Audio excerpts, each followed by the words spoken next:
লক্ষ্মীপুরের তৃণমূল কর্মী খুনের ঘটনায় মাইনুল শেখ সহ 4 জনকে গ্রেপ্তার করেছে ইংরেজবাজার থানার পুলিশ। বাকিদের নাম সাইদুল শেখ, ইমরাত শেখ এবং শহীদ শেখ। এদের বিরুদ্ধে সব ধারায় মামলা রুজু করা হয়েছে ইংরেজবাজার থানার পুলিশ। ধারাগুলো হলো সেকশন 329 4 118 2 109 103 1 এবং 3A5 বিএনএস। ধৃত 4 জনকে আজ আদালতে পেশ করে 7 দিনের পুলিশি রিমান্ডে চাইবে ইংরেজবাজার থানার পুলিশ।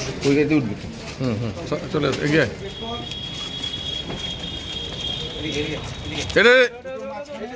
দুটো মাঝখানে দুটো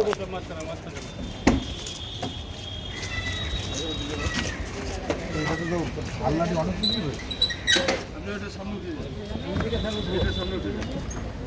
এই পাশে বসো, এইদিকে খুলবে, এইদিকে বসো, এদিকে বসো। কার্বন নিয়ে যাও, কার্বন নিয়ে যাও।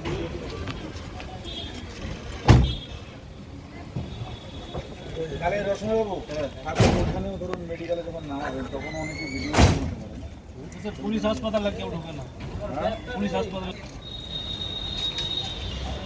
এখানে একটা